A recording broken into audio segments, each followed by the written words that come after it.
we were gym owners right now, and we would selling, I don't know, $150 membership a month, I would ask myself, okay, what type of content would give me the biggest lever, right?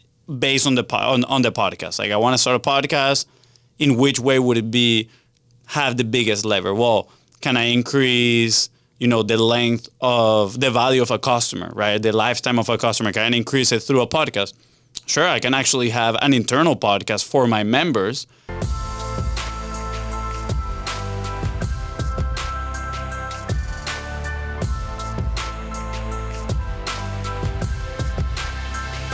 Yeah, you're like, what do I do? I know. Last time I sat here, it was your show.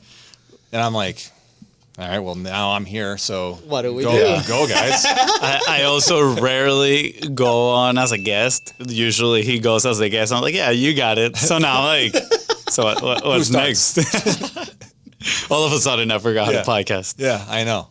And as you guys know, there's like a small percentage. Like when somebody gets into podcasting, I think the number is like 7 podcasts, and then game over. That's it. Yep. Yeah. Right. So magic number.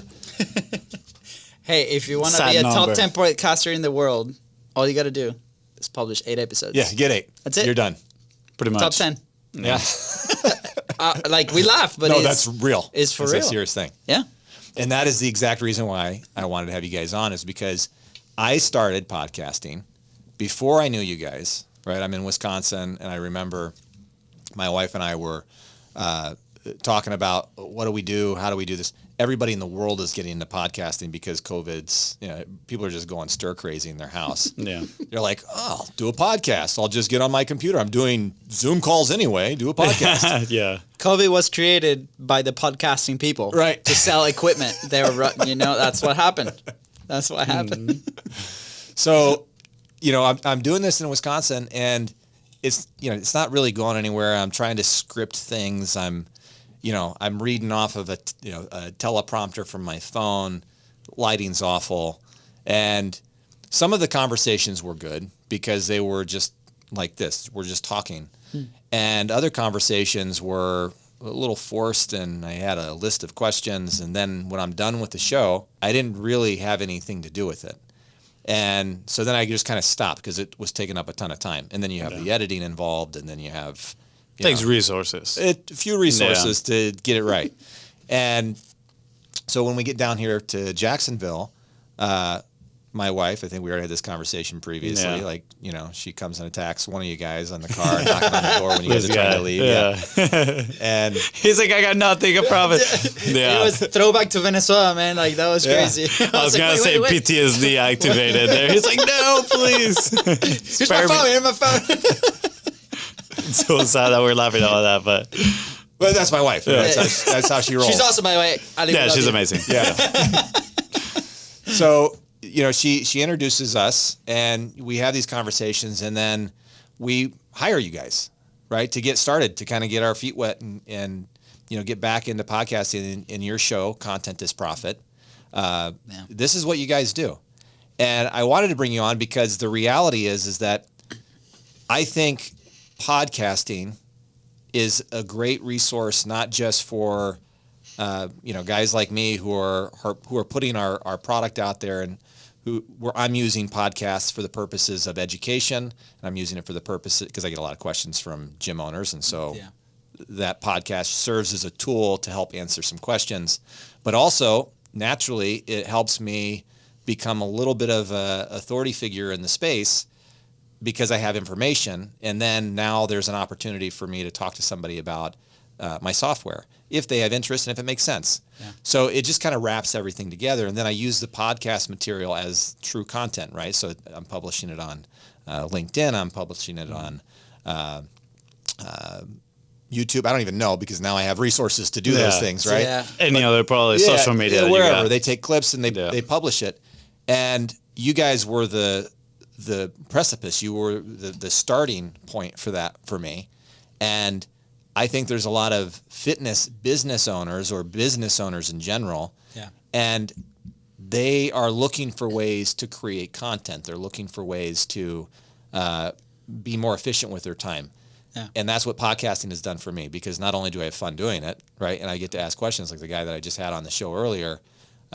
He wanted to kind of understand who the audience was, and he wanted to understand how can he answer certain questions. And, it's a little selfish. Like, I'm asking questions for myself because I want to get information. And the reality is there's probably somebody else out there asking that same question. Mm-hmm. So what I wanted to go into was, what are the first few things that someone can do if they're a gym owner and they're trying to optimize their time, so that way they can have a show, they can have a podcast, and they can utilize it for the benefit for their customers, so they can drive more traffic into their gym.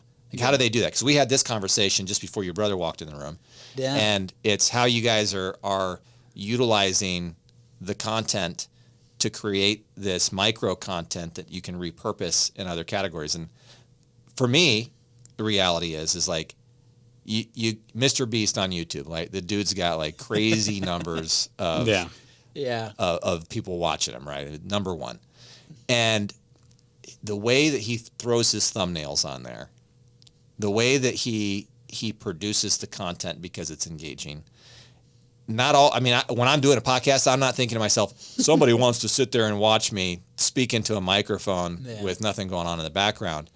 But there's a component of education, I think, that has value that people want to watch. So how can someone who's a gym owner who's having that kind of battle with themselves, they don't have the setup, right? How can they create a podcast bare bones to utilize it as content so it has value and it pulls traffic in their door organically? Yeah, absolutely. I mean, great question.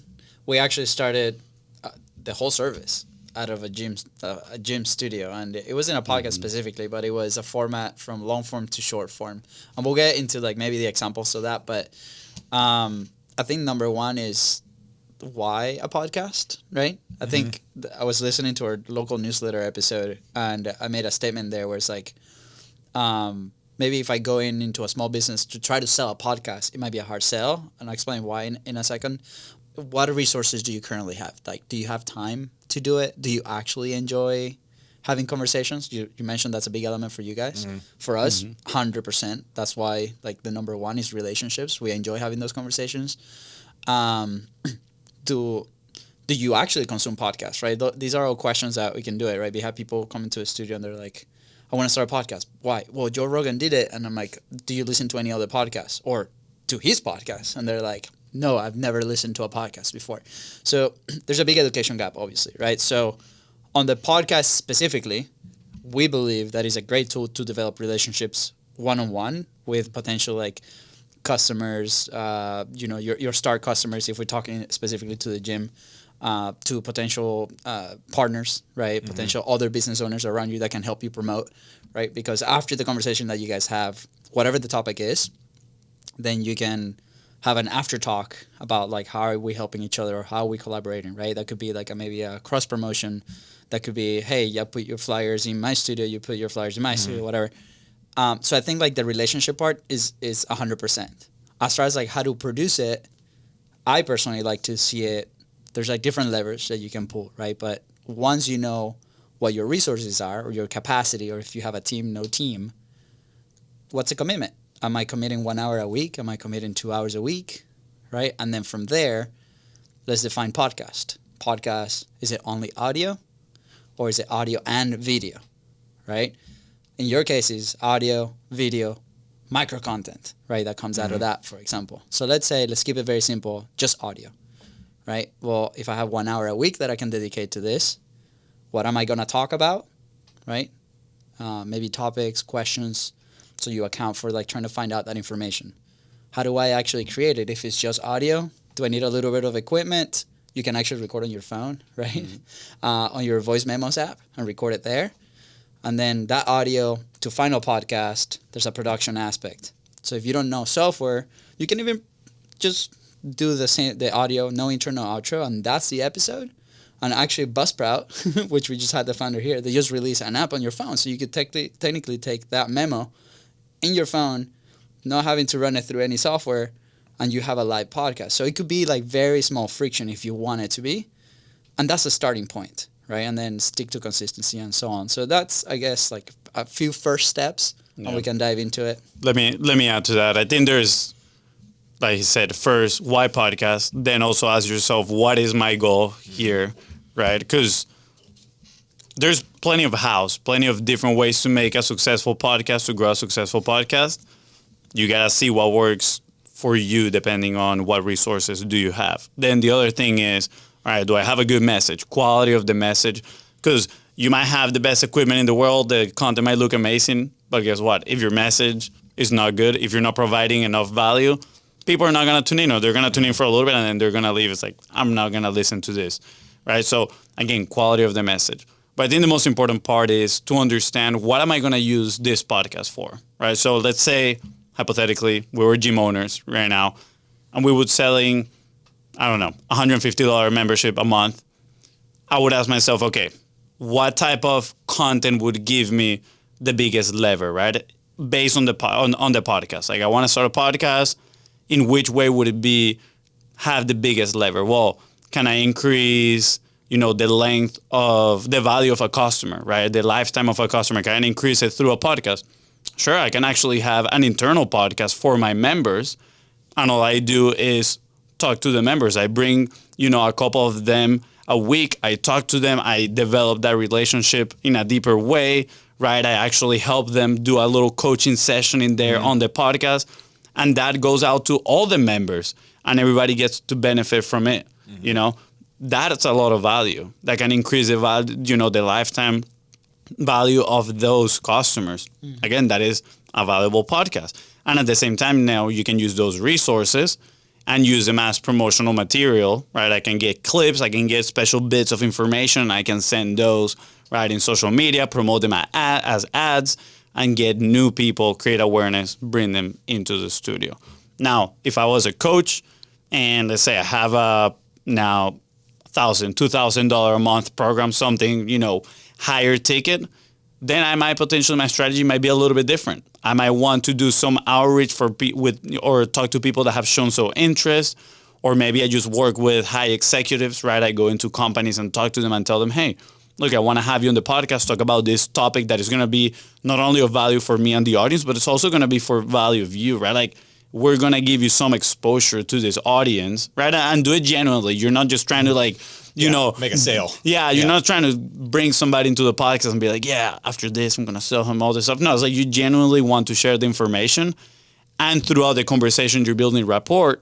And then that leads to a potential opportunity to have a conversation, right? We always this is like a secret tip that we use on our podcast. Every time we have, because that's how we get exposed to most of our clients, is bringing them on as guests and developing those relationships.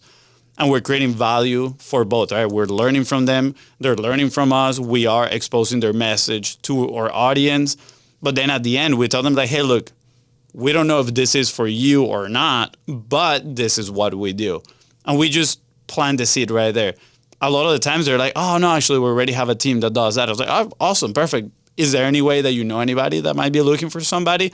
And guess what? You build so much rapport that is totally okay. That it doesn't feel pushy at all that you're doing that. So backtracking a little bit into the gym scenario, how can we use a podcast to grow a gym? I would ask myself first, okay, what is my goal? And then how can I frame this podcast to deliver value for all the parties involved, right? Listenership, if I have guests, or, if I'm going to do a solo episode, right, which that is also a way I can just sit down, provide value, and then use those specifically as advertising materials and whatnot. So again, many different hows. You got to see what can you do based on your own resources. So I think, you've worked in gym spaces and studios. Yeah. I can't remember if you have. I know that both of you guys. We tried to recruit Fonzi, but he was too good for us. No, I did the video work and all that stuff. He did all the video work. Yeah. So, going back to what you guys know about what the gyms are looking for. I mean, because you have exposure to it. It's not like you're a novice of this space. The thing that gyms look for is they know that they're going to have churn, right? There's going to be attrition. They will have clients leave. Typically, they know what that number is. Mm-hmm. They know what their lifetime value of their customers are. They typically know how long they're going to stick around. And what they're looking for is to get new acquisition. They want to get new customers in their door because they know that once they come in, that person is going to stay, let's say 18 months, and someone else is going to leave. And they know that if they have 3 people leave a month, their minimum is they have to have 3 people join a month. So how do they increase that number without just doing ads and bringing more value to the marketing side? Yeah. And this is, I had this conversation with a marketer earlier today. She's a fractional CMO for a company. And we were having the conversation about how a lot of, and this is because of my ignorance, and maybe I shouldn't say a lot of, maybe it's just me, right? But in my experience as a gym owner, Yeah. I've been in the position at the very beginning stages. I mean, just for me, just running ads was marketing. They were synonymous. And I didn't recognize until later on through exposure of what really marketing was, that marketing takes on a bigger animal, and ads is, just a little tiny piece of marketing. Yeah. And a lot of this other stuff all has to be in place, right? The content pieces, your social framework, the things that you're doing, including podcast, if that's something that you have time for and you can do it, adds a lot of value. Yeah. And so I look at that. How can we answer the question for the gym owner on, or just a fitness business owner? Because we have clinics who use our software as well. Yeah. And they're in the health and wellness space. How can they use something like this? And off the top of my head, my thinking is education, because that's where I go. But how can, for the space that you were working for, how could you use a podcast to increase the number of members per month? Because if you're doing one member at a time, right, you're not really making a big enough impact to make change, and you're putting a lot of effort into that and time into it to just run a podcast for one member a month. Yeah. So how can you create this product or content to drive the kind of traffic you really need? Yeah. So that way it becomes valuable, and you go, this thing that we're doing is like, because you don't have those high tickets, and a lot of gyms you don't have the high tickets. Yeah. So I have a few ideas in mind, but I'm curious to hear what he says. I'll get it started, and then Fonzi would knock it out of the park. Tee it up for him. He usually does. He has to translate what I say. That's what happens. Great question, right? And well, first of all, it's like, know your numbers. Like, that's the thing, right? You mentioned attrition. You mentioned like how many new members do I need, right? So I remember when we were in a studio, we had the reference of the leaky bucket, right? So we're like, okay, I took over a studio that had 1,000 members, and we were losing about 10% of that every single month. That means that we had to sell 100 new memberships every single month. Just to maintain the status Just to maintain that, right? And the goal was to grow. So there was a big effort to do that, right? And it's a boutique studio, so price, we were competing with people that had $10 memberships. This is $159, right? Very different product, and it was a challenge. So we're like, well, first of all, what are the things that we can do first to control attrition? And we were able to get it to about 3%, which was really solid, right, at that point. So with a podcast, I love the idea that Fonzi mentioned earlier, which is, how can we differentiate ourselves from all the other places where we can create an experience that's none other for the member that's already there, right? So the product has to be good. The product has to deliver on the results, number one. But then what are the layers that we can add? Well, let's bring them into the experience. Let's have conversations with them, 2 or 3 a week, right? You have 1,000 members to choose from. Let's ask them, what do they need? Let's answer those questions inside of the podcast and use it as a not only a private podcast, also obviously external podcast, because it will help you educate, but also, can we create a communication cadence with these members where we send these episodes regularly on an email, for example, or in a personal message? Hey, I know in the classes this week you guys have been having a lot of questions about stretching and recovery. Well, guess what? We just recorded an amazing episode with expert so-and-so where we're going to actually be implementing those next week classes, but here's the information.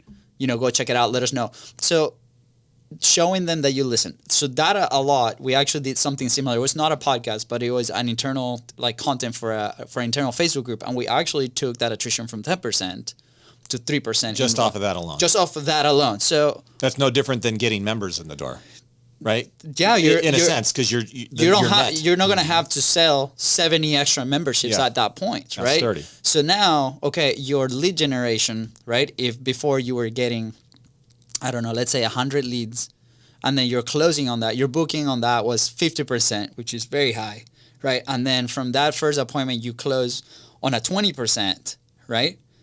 Then that makes a lot of more sense if your leaky bucket is controlled at the very beginning, right?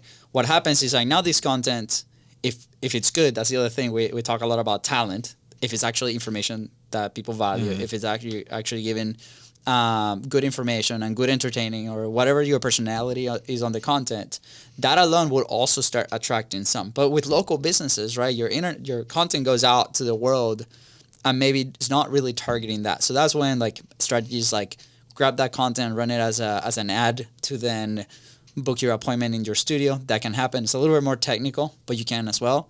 Or you can build your communication flows with the leads that you already have. I'm sure all these studios have a big database of emails and phone numbers that we can continue to drop this content in from. Hey, by the way, same communication as your members.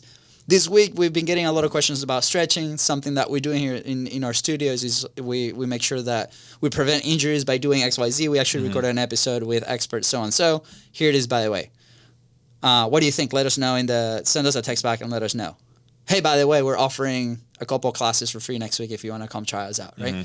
And you can start bringing and reigniting that conversation. It's an excuse to reignite a conversation with the current leads that you have, not going out and getting new leads. Going out and getting new leads might be the last thing that you have to do. There's probably a lot of people inside of your network or address book or CRM or whatever that you can still contact and reignite that conversation and see how we can bring them in to provide a great experience in person, in content.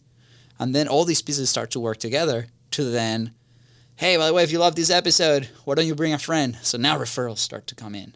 And it's like all these amazing ecosystems that can work. So that's very top level, and we're touching a lot of points to say that maybe the lead gen might be the last thing that we have to control, right? Because if we add more to that leaky bucket, well, guess what? The leaky bucket is still leaking.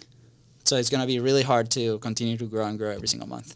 I think that goes into the retention. And it goes right back to the conversation I had earlier today with this fractional CMO.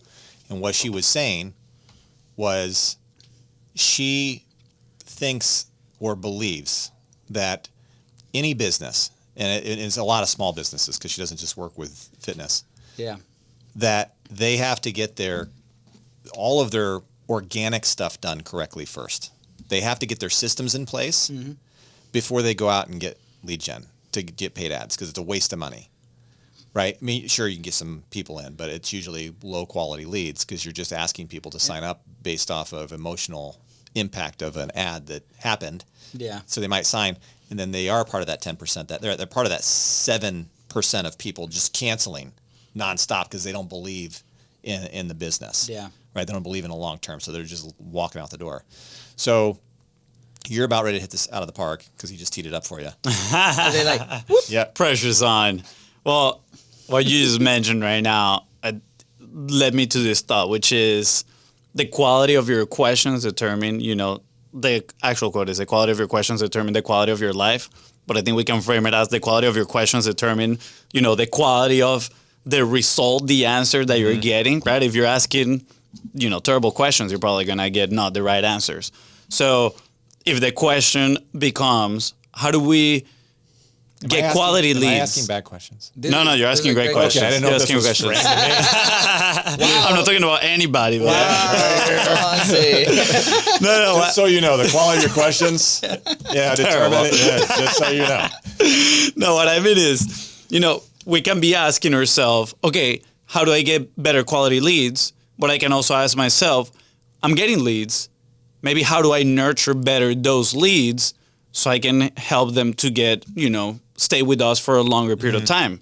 Now, podcasting is what we're talking about right now, but it can be, honestly, this part can be with any type of content. You can grab your 10 frequently asked questions and do 3 to 5 minute episodes on each of those, right? Super short, straight to the point, introducing yourself, introducing your business, and answering the questions that most people would have, and start sending those, right? Start dripping them on text messages to the leads that are coming in. It's like, hey, a lot of our new members actually have these questions. Here it goes. And then you share an episode with them. Maybe you share an episode of an internal podcast that you did with another client of yours, right? A little testimonial, case study, boom. And you have different case studies, right? Different podcast episodes depending on the profile of the person. Is it somebody, is it an over 60 person? We have case studies for that. Is it a 25-year-old that is just looking to get fit so he can find a wife? Boom. We got a case study for that as well, right? Speaking of finding wives. Speaking of finding wives, babe, I love you. So, that's a case scenario that we can put in there for podcasting. Now, there's multiple hows. Again, going back always to what is your goal, and then start thinking, okay, how can I implement this? But if we're selling, we're not selling high ticket, we're selling $100 memberships, then what I would ask myself is, who has my audience that I can leverage it, right? So the podcast might actually not even be that much about gyms, right? It might have an element, it might have a segment to it about fitness and health, right? But I might actually create a podcast more directed to the community, right? So I would talk about maybe health and fitness in the Jacksonville community, right? Or, Jack's Health Advocates podcast, whatever. We will come out with probably a better name than that. And I would start going to business owners, right? And start talking to them and tell them businesses maybe with, 10 plus employees or maybe 20, 30 plus employees. And I'll start talking about, their health culture inside of their business. That could be the topic of the podcast. And guess what? After that conversation, now I have somebody that have access to a whole bunch of employees, and I can have the conversation with them. I'm like, hey, look, this is what we do. We actually have a special, I don't know if this is for you, but, we're looking to fill the gym with obviously new people that we can help. I'm not sure if the people will be interested. Is there a possibility that we can collaborate in some sort? Maybe they will buy memberships for all their staff, or maybe they allow you to do a special class day for them to try it out, and now you got leads, right? So again, it's not always about I have to be the expert in the one specific topic that I'm at, right? Sure, I'm creating now the environment that is allowing me to tap into other people's networks. Yeah. I think that would be the strategy that I potentially would go with, but also thinking about what we call podcasting real estate, right? You can create kind of like short segments of podcasts. So I'm going to talk about, again, health and fitness, and I'm just going to do a one season episode answering very specific questions in a more broader, kind of like sense of the word of the topic. And I'm just going to release those amount of episodes, and then I'm going to move on to a different topic within the same kind of like under the same umbrella. And I'm going to create something a season different in there. Yeah. So now when people are looking, they're going to find, this is a series on nutrition. Oh, that's cool. And then you say, the series is sponsored by XYZ Gym, right? If you want your free trial, make sure you go to this website. All right, today we have our special guest. They're going to talk about X, Y, and Z, right? Boom. And then you go and you talk about mobility, and you have a whole podcast, one season specifically about mobility.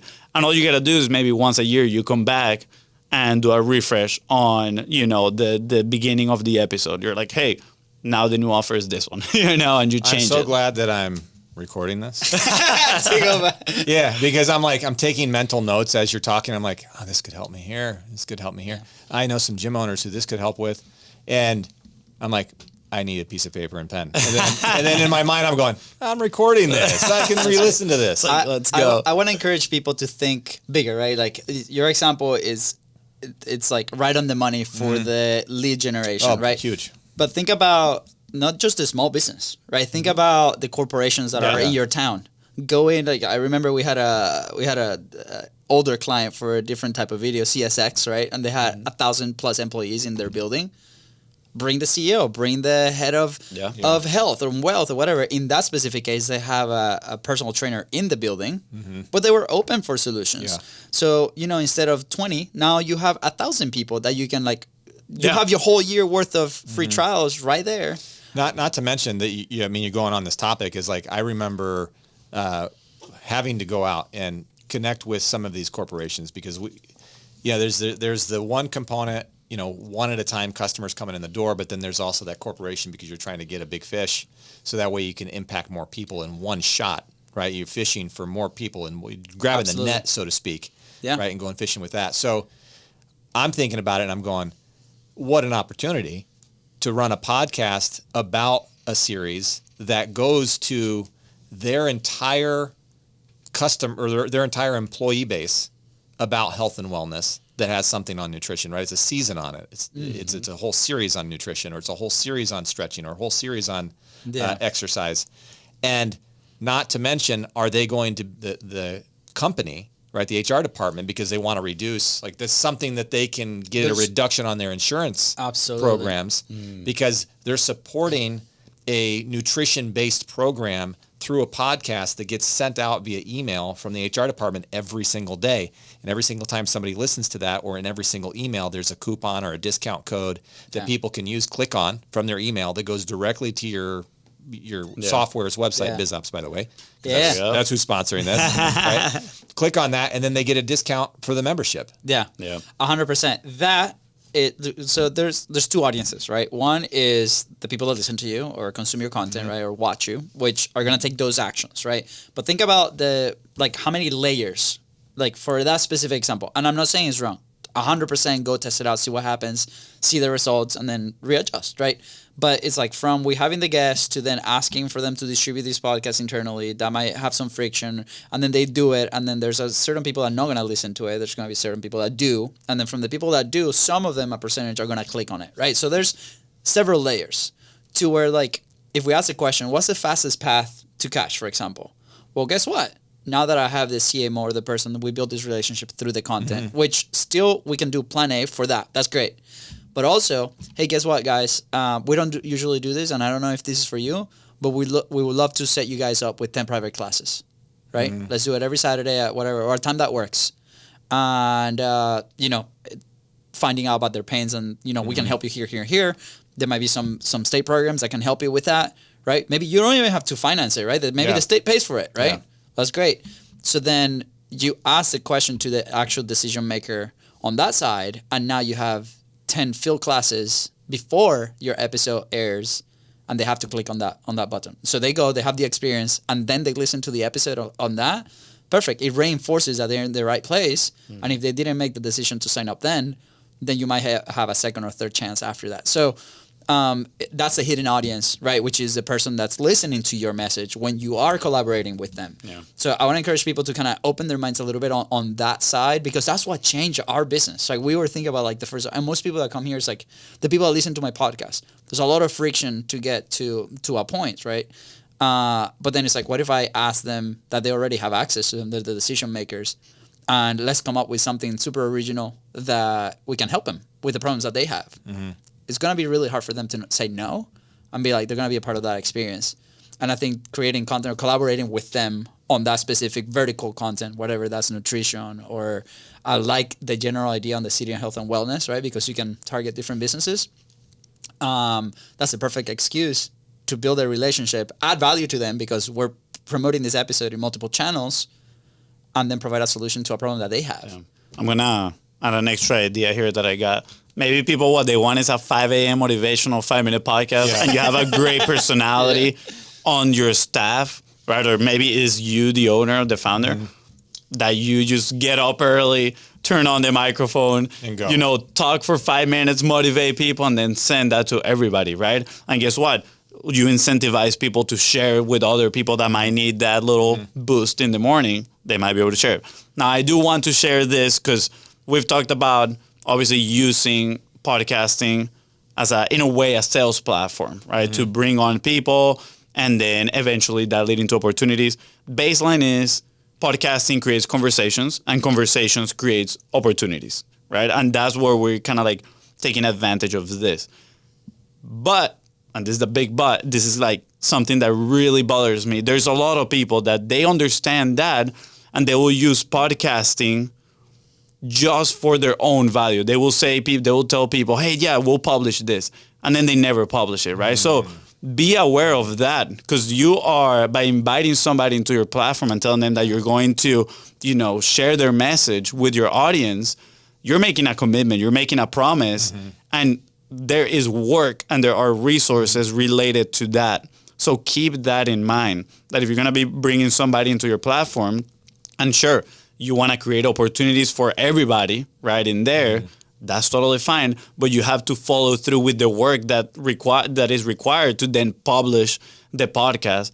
And don't leave it right there, on the back end sitting. Collecting dust, Because that is just going to leave a bad image. People are going to be like, where's the podcast? Like, where's this thing that we created? Like, he just wanted an in to talk to me and, and sell me something. And that is not a good look, right? And I've been seeing more of those. I've seen a lot of posts now that people are like, dang, I've been like in 5 podcasts and none of them, really? like none of them are published. They don't publish them, right? And in my mind, I'm like, well, maybe you're not that good of a guest, but is it which is possible? Which is possible. It's 100% possible, but it is also possible. I know people that do it where they just record a ton and then they don't. Yeah, the intention is to never publish it. It's like, it's just a way in to that conversation. So again, they didn't even have the record button on. Ethics, morality. But for that, if that happens, we've had that. We've had where like something happens, like, oof, the recording is terrible. Talk to the person, right? Like, go back to them and be like, hey, look, the conversation was amazing, but we're going to have to redo it. Yeah. Or if you don't want to, we totally understand, but like the footage might have gotten ruined, whatever. But again, stick to your promises and your word and like publish the podcast. Do the work. There's work required that comes with it. There's also a lot of rewards that come with it. We love the medium, obviously. You can tell after this conversation that we're biased. We're like, let's go podcasting, right? But for us and our lives and our business, podcasting has generated countless opportunities, right? We have this studio. Because of it. Because we actually met the previous owner of the business on the podcast. We had him as a guest. We developed a relationship. We didn't try to solve anything. Months later, he was moving out of town. He called us. He's like, hey, guys, I'm selling the studio. I think you guys would be the right fit for it. It's like, say no more. Like, where do we sign? Right? So again, stick to your promises and your word and do the work that comes with podcasting. And I promise you're probably going to have some sort of results. I'm not going to promise, because then you're going to come back. It's like, you promised me, right? But if you put in the work and you're conscious and intentional about your strategy, what you want to accomplish, what type of content you want to create, I'm sure you're going to get some sort of results. Yeah. Yeah, I think that goes, and I know you guys got to leave. This guy I have to go. Fonzi can stay. But we'll cut this short here because I do know that you have to leave. But I think that goes on the premise of everything. It's not just. Yeah. I think if somebody has the quality or intrinsic quality or nature of maybe not always delivering on things that they say they're going to deliver on, they're probably not going to do it on the podcast. No. And they're probably suffering in other areas of their life, not just in podcasting. Yeah. So it just reflects on that. Yeah. So if you are that person and you know that and you looked in the mirror this morning and you said, that's the kind of guy I am or gal I am, probably don't want to start podcasting. But to your point, I've had a few people who have come on my show and either the video image was bad or the audio was bad and I couldn't publish it. So I'm having them back. I actually have someone today who canceled on me. No names. No names. She's rescheduling, but her initial podcast with me, both the video and the audio was bad, and then my questions were kind of garbage. It was what you were saying. The questions were garbage. I mean, we learn with experience. Yeah, we do. We do. Hey, I have more questions, but we'll have to do another episode for this because you guys have a lot of knowledge, a lot of experience. And if you're looking for someone that can help you kind of launch your podcast, these bros are the ones to take care of you. We're real brothers, just in case. They actually are. We're real brothers. Yeah, we're real brothers, no twins, same name. Yes, that's all I gotta say. Where I'll put in the show notes where they can find you, but just real quick, because their name is not on the background here. You can find them at Content is Profit, and